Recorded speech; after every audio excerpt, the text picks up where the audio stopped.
I waited 30 years to hear one sentence. We missed you. That was all I wanted. Not money, not a perfect family, not a dramatic apology.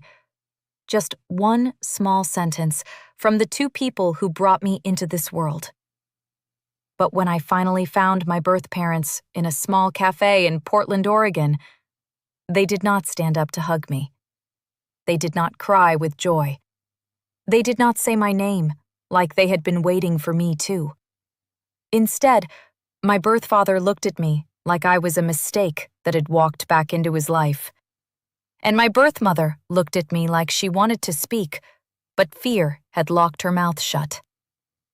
Then he leaned across the table and said 5 words that broke something inside me forever. You should not have come. For a moment, I could not breathe, because I had spent my whole life dreaming about that meeting. I had imagined warm arms, tears, answers, maybe even love. But I did not find love that day. I found fear. I found shame. And 1 week later, I found a letter that told me the real reason they had abandoned me as a baby. The truth was worse than anything I had imagined. Before I tell you what was written in that letter, please subscribe if you like emotional family stories about hidden truths, betrayal, healing, and the kind of strength people find after their whole life changes. This is not just a story about being abandoned.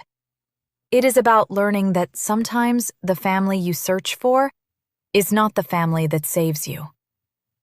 My name is Olivia Parker. At least, that is the name my adoptive parents gave me.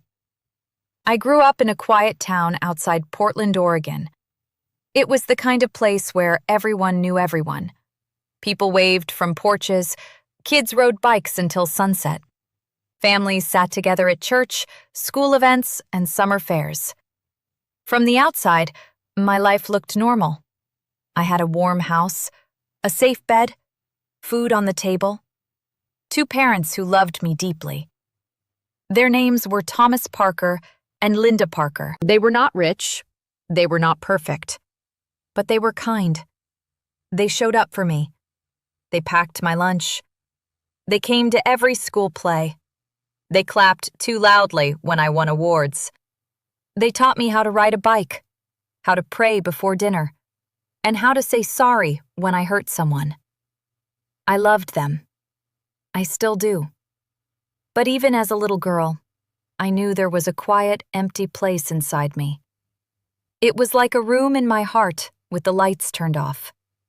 No matter how much love I had around me, that room stayed dark. My parents never lied to me about my adoption. When I was 7 years old, my mother, Linda Parker, sat me down at the kitchen table. She had made me hot chocolate with too many marshmallows. I remember that because she only did that when she had something serious to say. My father, Thomas Parker, sat beside her. He looked nervous. My mother held my small hands and said, Olivia, we need to tell you something important. We are your real parents because we love you, and we are raising you. But you did not grow inside my body. I did not understand at first.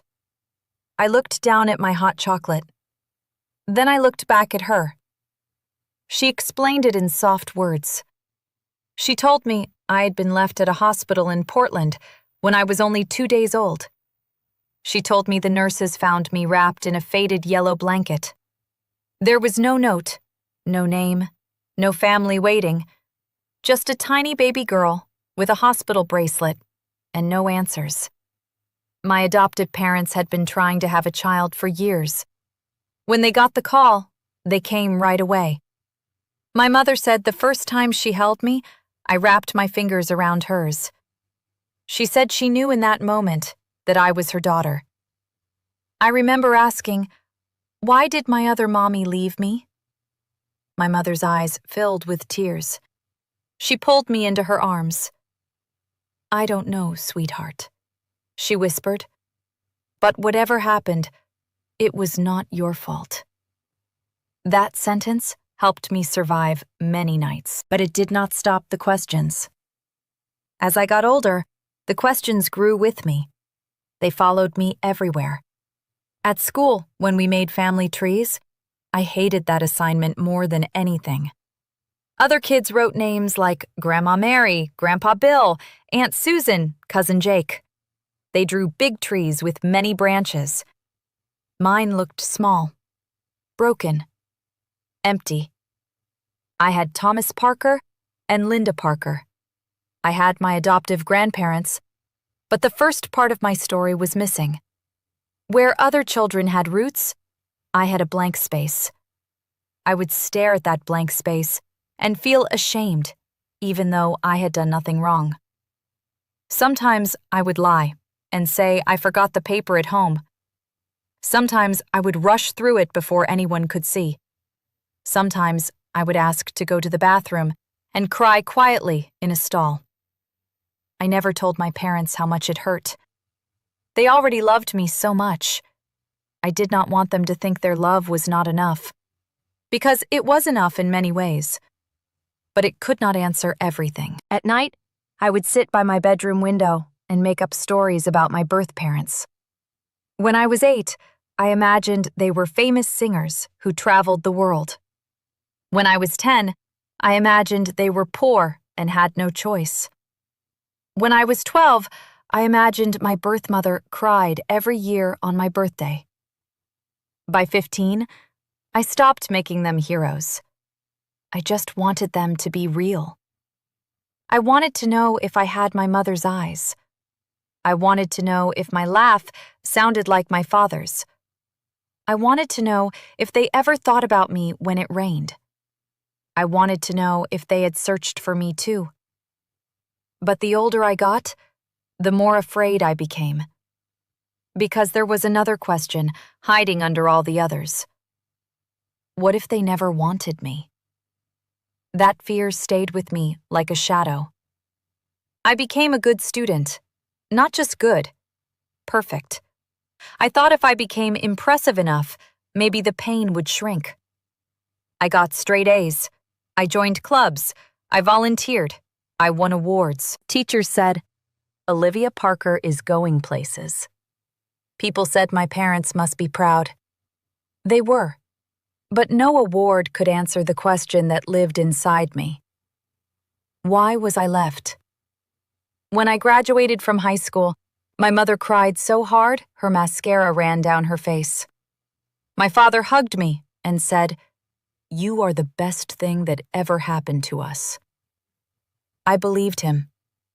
But later that night, after the party ended and the house grew quiet, I took out the small box I kept under my bed. Inside it was the yellow blanket I had been found in, the hospital bracelet, a few adoption papers. That was all I had from the first 2 days of my life. I held the bracelet in my palm. The plastic was old and worn. There were numbers on it, but no name that meant anything to me. I whispered, "Who are you?" No one answered. Years passed. I went to college in Seattle. I studied communications. I made friends. I dated. I laughed. I built a life. From the outside, I looked strong. And most days, I was. But every birthday felt strange. People would bring cake, they would sing, they would hug me, and I would smile. But somewhere deep inside, I would wonder if another woman remembered that day too. Did she wake up feeling sad? Did she try to forget? Did she mark the date in her mind? Or was I only a mistake she buried and never looked back at? When I turned 28, I started thinking seriously about finding my birth parents. I did not tell anyone at first, not even my adoptive parents. I felt guilty. I worried it would hurt them. I worried my mother would think I was replacing her. But one Sunday afternoon, while we were washing dishes after lunch, she looked at me and said, "You've been quiet lately." I laughed and said I was fine. She turned off the water. "Olivia, I'm your mother. I know when you're not fine. That broke me. I started crying in the kitchen like a little girl. I told her everything. I told her I wanted to search. I told her I was scared. I told her I loved her and Dad, and nothing would change that. She dried her hands, came over, and hugged me. Then she said something I will never forget. Love is not a cage. If you need answers, you should look for them. And no matter what you find, we will still be here. That gave me courage. My father was quieter when I told him. He sat in his chair for a long time, rubbing his hands together. Then he nodded. I always knew this day might come, he said. I just hope they are kind to you. I smiled, but his words made my stomach twist. Because I had spent my whole life dreaming of this search. But once I began it, I realized I had no control over what I might find. The process was slow. Forms, court papers, waiting. More forms, more waiting. Every phone call made my heart race. Every envelope in the mail made my hands shake. Some days, I wanted to stop. I told myself I had a good life. I told myself the past should stay buried. But then I would see a mother and daughter at a coffee shop, or a father laughing with his grown child in a grocery store. And the old ache would come back.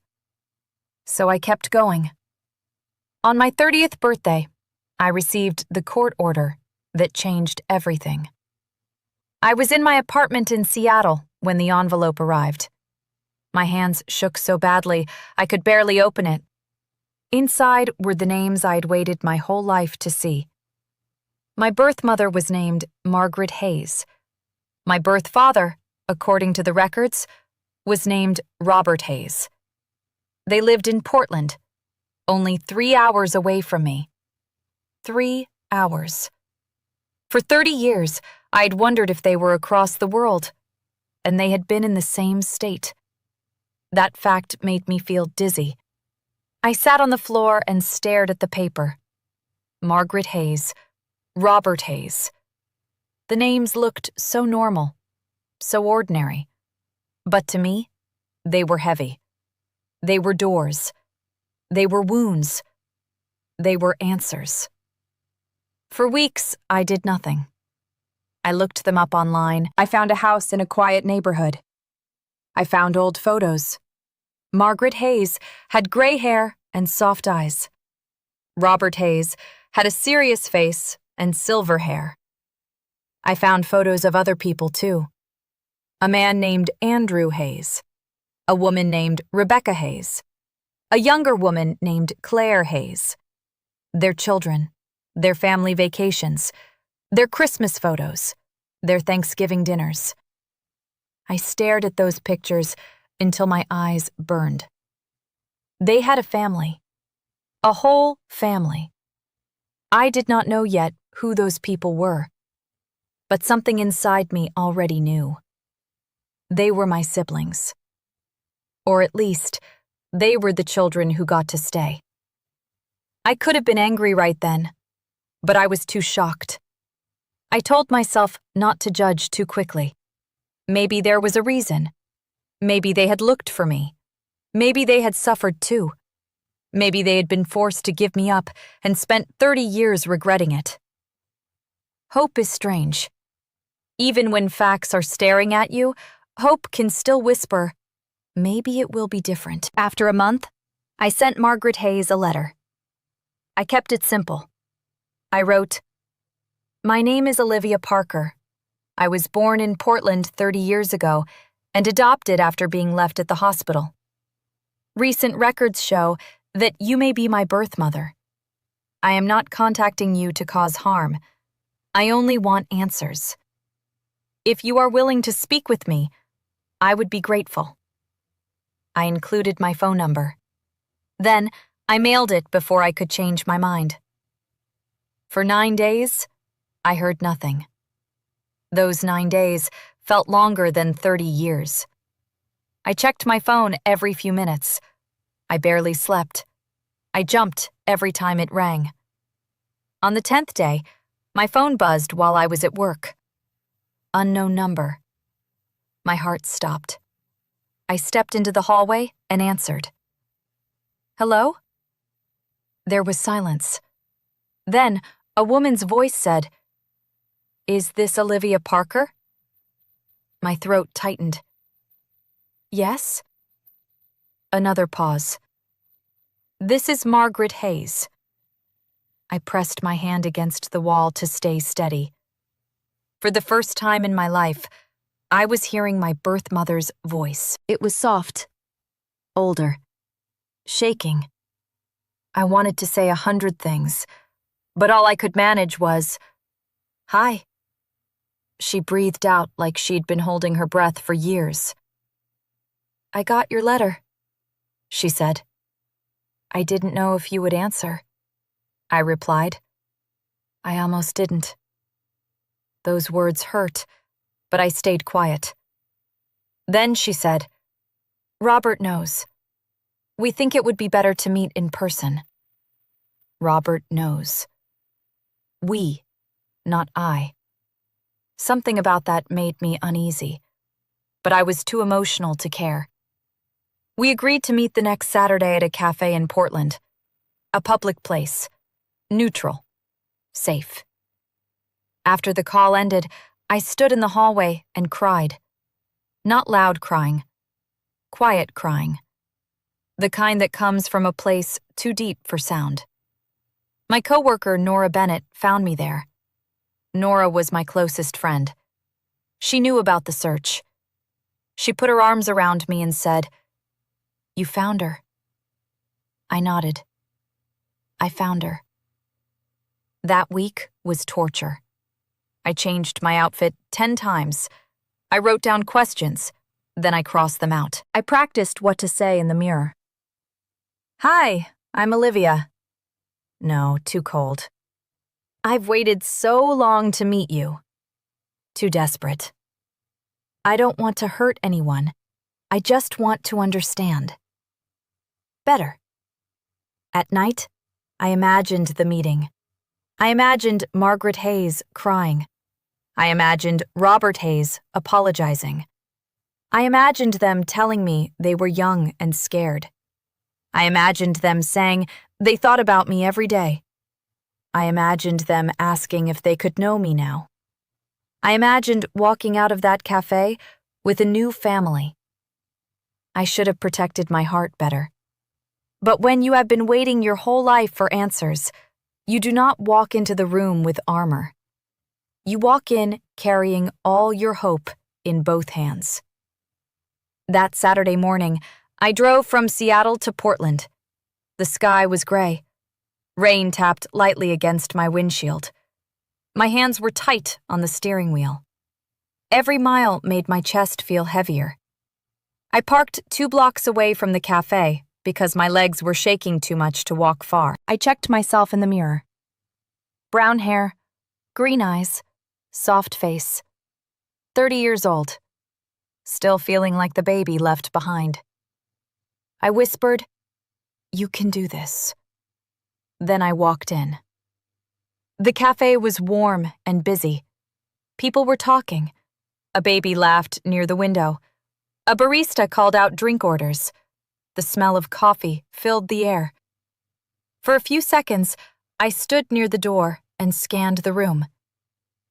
Then I saw her, Margaret Hayes. She sat at a small table near the back. Her gray hair was pinned at the side. Her hands were folded in front of her. And her eyes, my eyes, the same shape, the same color, the same sadness. For 1 second, the room disappeared. There she was, the woman whose face I had searched for in every crowd, the woman I had invented and hated and missed and needed. Then I saw the man beside her, Robert Hayes. He was tall, even-seated. His shoulders were stiff. His mouth was pressed into a hard line. He held Margaret's hand tightly, too tightly. When he saw me, he froze. Not like a father seeing his lost daughter. Like a man seeing a secret he thought was dead. Margaret followed his gaze. Her eyes landed on me. Her lips parted. She looked like she might stand, but Robert squeezed her hand. She stayed seated. That small movement told me more than words could. I walked toward them slowly. My knees felt weak. My mouth was dry. When I reached the table, I forced myself to speak. "Hi," I said. My voice sounded small. Margaret's eyes filled with tears. Robert did not move. I waited. No one invited me to sit. So I pulled out the chair myself and sat down. The silence was awful. It stretched across the table like a wall. Finally, I said, "I'm Olivia Parker." Margaret whispered, "I know." Those two words cut me. I know. She knew who I was. She had known all along. I swallowed hard. "I'm your daughter." Margaret closed her eyes. Robert leaned forward. His voice was low. "You should not have come." For a few seconds, I thought I had heard him wrong. I stared at him. "What?" "You heard me," he said. "This was a mistake." Margaret whispered, "Robert, please." He gave her one sharp look, and she went quiet. That was when the first crack appeared in my dream. Not a small crack, a deep one. I looked at Margaret. "I don't understand. You agreed to meet me." She wiped her eyes with a napkin. "I wanted to see you." "Then why does it feel like you're afraid of me?" She opened her mouth. Robert answered for her. "Because this is not simple." I almost laughed. Not because it was funny. Because the pain was too much. "Not simple?" I said. "I was left at a hospital when I was 2 days old. I spent 30 years wondering why. I think I deserve more than not simple." People at the next table glanced over. I lowered my voice, but my hands were shaking. Margaret reached toward me. Her fingers touched mine for 1 second. Her hand was cold. Then she pulled away. "We thought this day might come," she said. "Then you had 30 years to prepare the truth." Her face twisted. Robert's jaw tightened. I looked at him. "Why did you leave me?" He looked out the window. Margaret looked down. No one answered. That silence hurt more than any sentence. I leaned forward. "Please, I'm not here to ruin your life. I just want to know why I was not worth keeping." Margaret gasped softly. "You were not worthless." "Then why did you leave me?" Her tears fell. Robert spoke in a hard voice. "There were circumstances." I stared at him. "What circumstances?" He did not answer. I felt anger rising inside me. For 30 years, I had been polite, patient, careful. I had protected strangers who did not protect me, but something in me snapped. "I was a baby," I said. "A newborn baby. What could I have done that was so terrible?" Margaret covered her mouth with her hand. Robert's eyes flashed. "It was not about you." "Then tell me what it was about." He took a deep breath. "We had other children to protect." The world seemed to tilt. Other children. I repeated the words in my head. Other children. I looked at Margaret. "You had other children?" She looked like she wanted to disappear. Robert said, "Later." "What does that mean?" He sighed like I was annoying him. "It means life moved on." Life moved on. My chest tightened. I thought about the photos I had seen online. Andrew Hayes, Rebecca Hayes, Claire Hayes, Christmas trees, birthday cakes, family trips. Life had moved on for them, but mine had been split in half before it even began. "Do they know about me?" I asked. Robert looked away. Margaret cried harder. That was my answer. I was not just abandoned. I was hidden, erased, buried. I pushed back from the table slightly. "So, while I was growing up with no idea where I came from, you were raising a family?" Margaret whispered. "Olivia." "No," I said. "Please don't say my name like you have the right to sound hurt." She flinched. I hated that part of me felt bad. Even then, even while my heart was breaking, I cared that I had hurt her. That is what abandonment does. It teaches you to protect the people who left you. Robert looked at me coldly. "We made a decision. You made a decision for me. We thought it was best." "For who?" He did not answer. "For me?" I asked. "Or for you?" His face hardened. Margaret looked between us like she was watching a fire spread. I turned to her. "Did you ever look for me?" Her lips trembled. "I wanted to." That answer broke me. Wanting is not the same as doing. I whispered, "But you didn't." She shook her head. "No." "Did you think about me on my birthdays?" She cried harder. Robert muttered, "This is pointless." I looked at him. "No, this is my life." He leaned closer. His voice dropped. "You are not part of this family." The cafe noise seemed to vanish. I heard every word clearly. "You never were," he added. For a moment, I could not move. I had imagined rejection. I had feared it. But hearing it from his mouth felt like being abandoned all over again. Only this time, I was old enough to understand it. Margaret said, "Robert, stop!" But it was too late. The words were already inside me.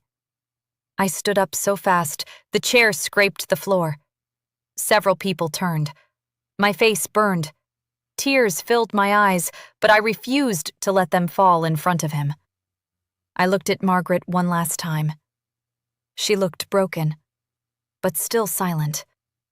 And I realized silence had been her choice for 30 years. I whispered, "I hope whatever secret you protected was worth losing me." Then I walked out. Rain hit my face as soon as I stepped outside. I did not know where I was going. I just walked, past parked cars, past people with umbrellas, past shops and streetlights, and strangers who had no idea my whole life had just cracked open. When I finally reached my car, I sat behind the wheel and screamed. Not a small scream. A deep, ugly sound. The kind of sound that comes from a child inside you, finally understanding she was not coming home. I called my mother, Linda Parker. The moment she answered, I broke.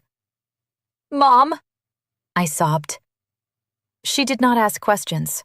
She just said, "Where are you?" I told her. She said, "Stay there. I'm coming." She and my father drove from our hometown to Portland that afternoon. They found me in my car, shaking and crying. My mother opened the passenger door and pulled me into her arms. My father stood outside in the rain, his face full of pain. I told them everything. Robert's cold voice, Margaret's silence, the other children, the words, "You never were." My father's hands curled into fists. My mother cried with me. Then she held my face and said, "Olivia, listen to me. Their failure does not lower your worth." I wanted to believe her. But that night, I felt worthless anyway. For the next few days, I moved like a ghost. I went to work, I answered emails, I smiled when people spoke to me. But inside, I was back at that cafe, over and over again. I heard Robert say, "You should not have come." I saw Margaret pull her hand away. I saw the family photos online, the children they kept, the life they protected. And I wondered what was so wrong with me. My friend Nora came over with soup and sat on my couch. She did not force me to talk. She just sat beside me. After a long silence, she said, "Do you want me to hate them with you?" I almost laughed. Then I cried again. Nora held my hand. "You are not hard to love," she said. "They were just too weak to love you right." That sentence stayed with me. But healing did not come that easily. On the 7th day after the cafe meeting, I received a text from an unknown number. It said, "Olivia, this is Margaret Hayes. Please meet me alone. There is something you need to know. Robert cannot find out." My hands went cold. I read it 3 times. Then I called Nora. She said, "Do not go alone." But something inside me knew I had to. Not because I trusted Margaret. I did not. But because the truth was still unfinished. I texted back. "Where?" She sent the name of a park outside Seattle, a quiet place near Lake Washington. We agreed to meet the next morning. I barely slept that night. Part of me was angry. Part of me was afraid. Part of me still wanted my mother. Not Linda Parker. I had her. I wanted the other mother. The one who had left me. The one who still held the missing pieces. The next morning, the sky was pale blue. The park was almost empty. A few people walked dogs. A man jogged by the water. Leaves moved softly in the wind. I saw Margaret sitting on a bench near the lake. She looked smaller than she had in the cafe. Older, too, like 7 days had aged her 7 years. She wore a beige coat and held a brown envelope in both hands. When she saw me, she stood. Then she stopped, like she did not know if she had the right to come closer. I walked to her. "Why am I here?" I asked. No greeting, no softness. I could not give her that yet. She nodded slowly, like she accepted it. I deserve that. I stayed silent. She looked around the park. Her eyes moved from person to person. She looked terrified. "He doesn't know I'm here," she said. "Robert?" She nodded. "He would never forgive me." I almost said, "He already threw me away. Why should I care?" But I did not. I sat on the bench. She sat beside me, leaving space between us. For a long moment, neither of us spoke. Then she held out the envelope. Her hands shook. "This was meant for you." I stared at it. "What is it?" "A letter." "From who?" "From me." I looked at her. She swallowed. "I wrote it after I left you at the hospital." I never sent it. My heart started pounding. "Why?" Her eyes filled again. "Because I was a coward." The honesty surprised me. I took the envelope. It was old. The edges were soft and worn. My name was not on it. Only the words, "For my baby girl." My throat tightened. Baby girl. For 30 years, I had been no one to her. But once, maybe, I had been her baby girl. I opened the envelope carefully. Inside was a folded letter. The paper had yellowed with time. The handwriting was neat but shaky. I began to read. My sweet baby girl, I do not know if you will ever read this. I do not know if I will ever be brave enough to give it to you. Today, I left you at the hospital. I can still feel your tiny hand around my finger. I can still hear your cry. I am writing this because if I do not, I think the truth will kill me. I stopped reading. My eyes blurred. Margaret covered her face. I kept going. I want you to know you were not left because you were ugly or unwanted by God. You were not left because you did anything wrong. You were left because I made a terrible mistake, and I was too afraid to face what that mistake meant. My hands shook. The next line changed everything. Robert Hayes is not your father. I stopped breathing. The park around me became silent. I looked at Margaret. She was crying without sound. What does this mean? I asked, even though I already knew. She whispered, I had an affair. The words landed heavy between us. I looked back at the letter. There was a man named Daniel Brooks. He was kind to me during a time when my marriage was falling apart. I told myself it was only comfort. I told myself I was lonely. But I crossed a line I could never uncross. When I found out I was pregnant, I knew the truth. You were Daniel's child. Daniel Brooks, my biological father. A name I had never heard. A person I had never imagined. I kept reading. Robert found out before you were born. He was furious. He said if I kept you, our marriage was over. He said our future children would grow up in shame. He said every time he looked at you, he would see my betrayal. My stomach turned. So you left me?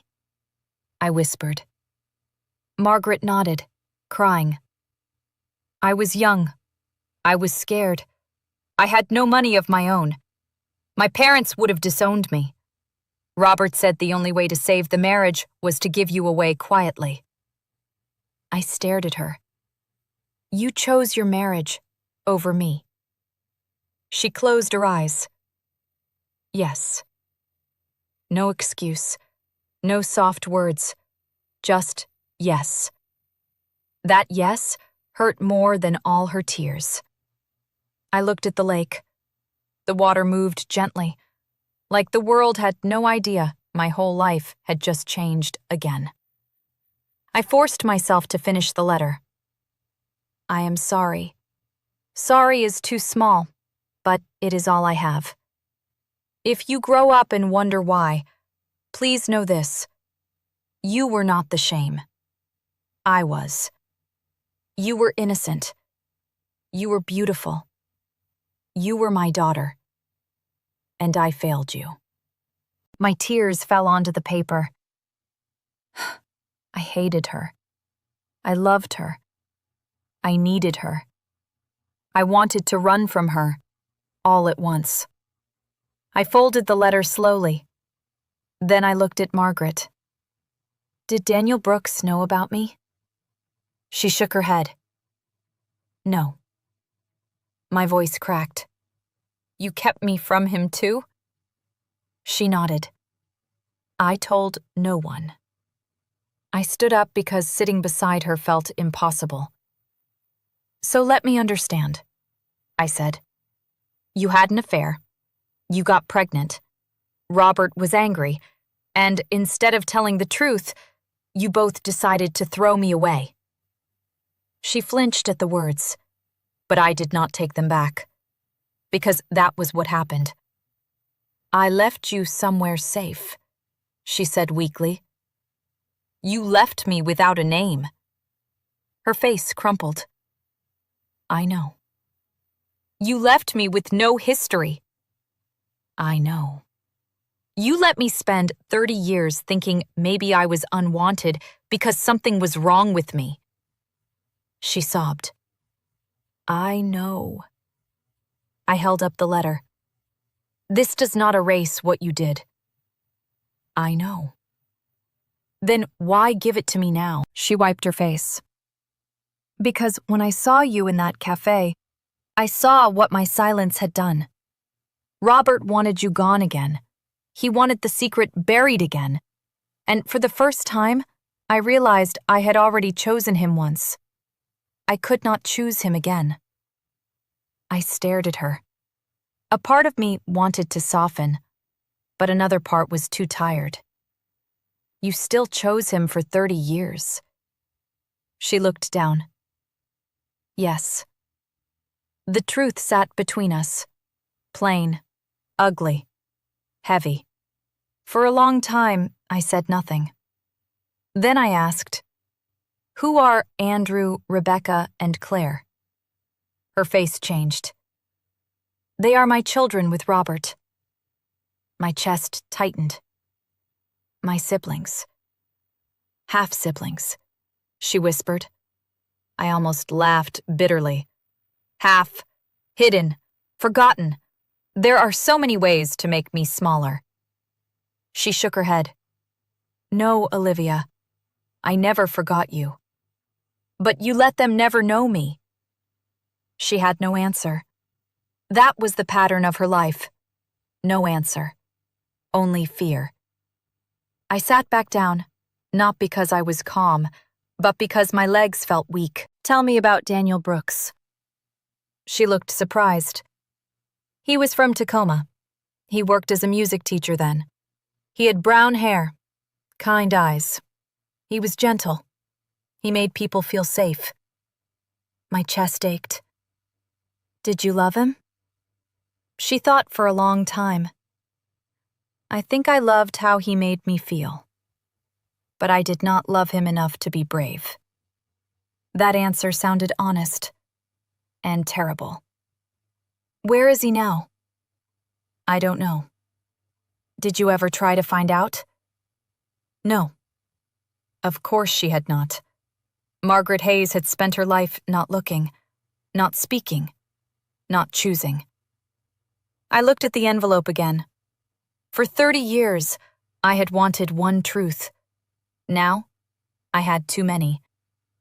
Robert Hayes was not my father. Margaret Hayes had abandoned me to hide her affair. Daniel Brooks might have lived his whole life not knowing he had a daughter. My siblings had grown up without knowing I existed. And I had carried shame that was never mine. I stood up. I need to go. Margaret stood too. Olivia, please. Can I see you again? I looked at her.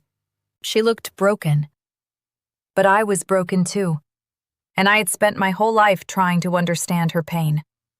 For once, I needed to protect my own. I don't know, I said. Her eyes filled with panic. I don't expect forgiveness. I just know, I said gently but firmly. You don't get to ask me for anything right now. She went silent. I need time, I said. Maybe a little. Maybe forever. She nodded slowly. I started walking away. Then she called my name. Olivia! I stopped, but did not turn. She said, You were never the mistake. I closed my eyes. For 30 years, I had needed to hear that. But now that she finally said it did not heal me. It only showed me how long I had been bleeding. I walked to my car with the letter pressed against my chest. That night, I read it again and again. I sat on my bedroom floor in Seattle. The city lights glowed through the window. The letter lay in my lap like a living thing. Every sentence opened a new wound. Robert Hayes is not your father. You were Daniel's child. I was too afraid. I failed you. I thought knowing the truth would make me feel free, but at first, it made me feel sick. I could not eat. I could not sleep. I called in sick to work. I ignored most calls. My partner, Ethan Miller, came over the next day. Ethan was patient and steady. We had been together for 3 years. He knew my story, or at least, he knew the story before the letter changed it. When I handed in the letter, he read it slowly. His face tightened with every line. When he finished, he put it down carefully. Then, he pulled me into his arms. "I'm so sorry," he whispered. I cried against his chest. "I don't even know who I am anymore." He held me tighter. "You are Olivia Parker." "But Parker is not my blood name." "It is still your name." "I don't know my real father." "You know the father who raised you." "I know," I said. "But everything feels fake." He touched my face gently. "Not everything. Your pain is real. Your love is real. The people who stayed are real." I wanted to believe him, but for weeks, I felt lost. The truth had not closed the empty room inside me. It had opened the door and shown me how dark it really was. I became obsessed with Daniel Brooks. I searched online for hours. Daniel Brooks, Tacoma music teacher. Daniel Brooks, Oregon, Washington. Daniel Brooks obituaries. Daniel Brooks school records. There were too many names. Too many dead ends. Every search felt like chasing smoke. Part of me wanted to find him. Part of me was terrified. What if he was dead? What if he had a family? What if he rejected me too? What if he never knew about me and my arrival destroyed his life? I had already walked into one family as a secret. I was scared to do it again. Meanwhile, Margaret kept texting. Not every day, but often enough. "I am thinking of you. I am sorry. I know I do not deserve a reply. Please let me know you are safe." I did not answer. Not because I wanted to punish her, but because every message pulled me back into her shame. I could feel her need. She wanted relief. She wanted me to say she was not a monster. She wanted my forgiveness to make her feel human again. But I was not ready to carry that for her. One evening, my adoptive parents came to Seattle.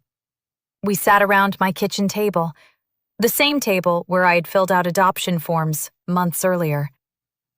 I gave them the letter. My mother read it first. Her hand covered her mouth. My father read it next. His face turned red with anger. When he finished, he put the paper down and stood up. He walked to the window. For a long time, he said nothing. Then he turned around. "That man looked you in the eyes and rejected you for a mistake you did not make?" I nodded. My father's voice shook. "I wish I had been there." My mother reached for my hand. "Olivia, you were not abandoned because you were unlovable. You were abandoned because adults were selfish and afraid." I cried. I know that in my head, but my heart still feels like a baby left in a hospital. My mother came around the table and held me. "Then we will hold that baby too." That was the first time I started to understand something. Healing was not one big moment. It was small moments. A hand on yours. A friend bringing soup. A partner reading the hardest letter of your life and staying. A father angry on your behalf. A mother holding the child inside you. Still, the pain stayed. I kept thinking about my half-siblings, Andrew Hayes, Rebecca Hayes, Claire Hayes. Did they know their parents' marriage was built over my absence? Did they have any idea they had an older sister? Had they sat at holiday tables with Robert and Margaret, laughing, while my name never passed anyone's lips? I imagined them as children. I imagined Robert teaching Andrew to drive, Margaret helping Rebecca choose a prom dress, Claire blowing out birthday candles, And I wondered where I was on those same days. Maybe sitting in my own room, staring at the yellow blanket. Maybe asking questions no one could answer. Maybe feeling guilty for wanting people I had never met. The unfairness burned. One night, I almost messaged Andrew Hayes on social media. I typed, "My name is Olivia Parker. I think I am your half-sister." Then I deleted it. I typed again, then deleted it again. I did not want to become another secret exploding in someone else's life. Not yet. Maybe not ever. A month after the park meeting, Margaret called me. I almost did not answer, but something made me pick up. "Hello?" She sounded tired. "Olivia, thank you for answering." I stayed quiet. She said, "Robert knows I met you." My stomach tightened. "How?" "He found the envelope missing." I closed my eyes. "What happened?" "He was furious." I waited. She took a shaky breath. "He said I destroyed everything." I laughed softly, but there was no humor in it. "He helped destroy it 30 years ago." "I know. What do you want from me, Margaret?" She was quiet for a moment. Not Mom. Not Mother. Margaret. That was all I could give her. "I don't know," she said. "Maybe I wanted to hear your voice." I rubbed my forehead. "I can't be your comfort." "I know." "I am the person you hurt." "I know. And every time you call me crying, I feel like you want me to make you feel better about leaving me." She began to cry. "I'm sorry." "I believe you," I said. "But sorry does not fix 30 years. "No," she whispered. "It doesn't." I took a deep breath. "I need space. Please stop contacting me for now." The silence on the other end was painful. Then she said, "Okay." I almost cried again, but I knew I had done the right thing. After that, Margaret stopped texting. Robert never contacted me. Not once. That hurt too, but in a strange way, it helped. His silence confirmed what I already knew. He had never seen me as a person, only as proof of betrayal, only as a problem, only as a threat. For a while, I hated him. Then I realized hating him kept me tied to him, and I did not want to belong to Robert Hayes in any way. Not by blood, not by name, not by pain.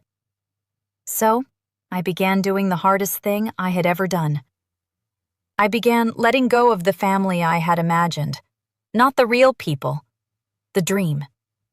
The fantasy mother who would hug me and weep. The fantasy father who would say he was sorry. The fantasy siblings who would welcome me. The fantasy family table with an empty chair waiting for me. That family had never existed. I had loved a dream. And now, I had to grieve it like a death. Grief came in waves. Some days I felt strong. Other days, I cried because I saw a father holding a baby at the grocery store. Some days I felt free. Other days, I felt angry that Margaret got to keep her life while I carried the damage.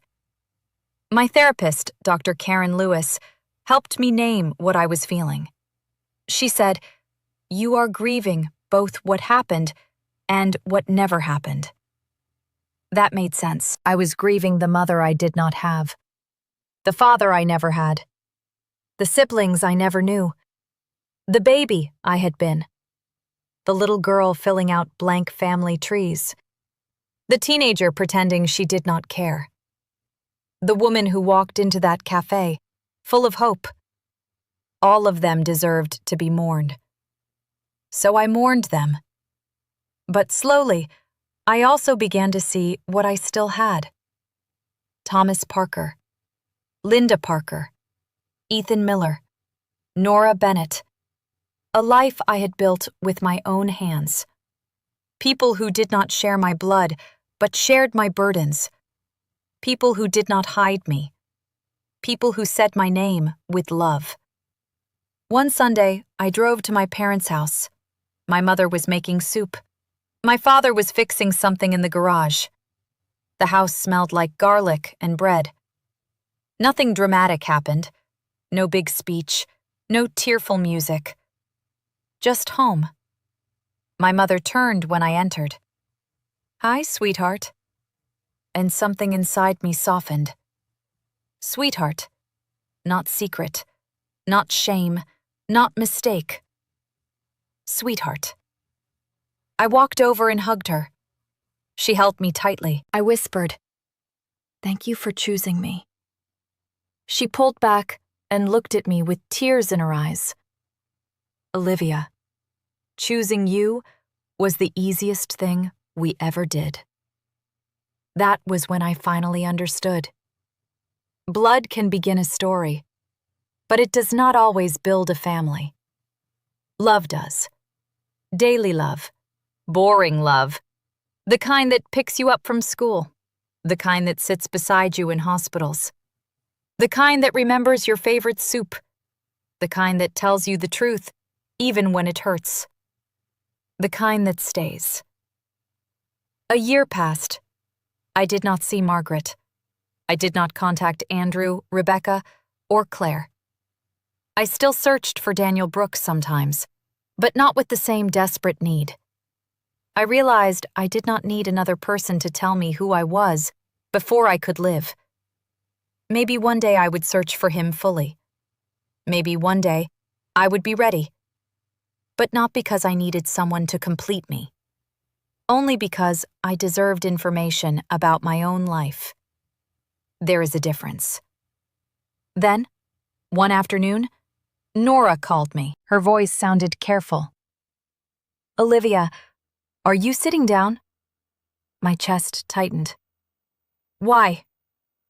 "I saw something online." She sent me a link. It was a public court notice. Robert Hayes and Margaret Hayes had filed for divorce. I stared at the screen. For a long time, I felt nothing. Then, I felt everything. Anger, sadness, relief, shock. And then, slowly, distance. Their marriage had been the reason they gave me away. Their marriage had been the thing they protected at all costs. Their marriage had been more important than my name, my history, my truth. And now, it was ending anyway. I thought I would feel justice. I thought I would smile. But I did not. I just sat there quietly. Because no divorce could give me back 30 years. No punishment could return the baby to her mother's arms. No broken marriage could undo the blank spaces in my childhood. Still, something inside me loosened. Their secret had become their prison, not mine. They had spent 30 years hiding from the truth. I had faced it. I had survived it. And I was still here. That night, I took out the yellow blanket, the hospital bracelet, and Margaret's letter. I placed them on my bed. For most of my life, these things had felt like proof that I was unwanted. But now I saw them differently. The bracelet proved I had existed. The blanket proved someone had covered me, even if they left. The letter proved the shame was never mine. I put everything back in the box. Then I wrote a note and placed it inside. It said, "My name is Olivia Parker. I was born from a lie, but I did not become one. I was left behind, but I was also found.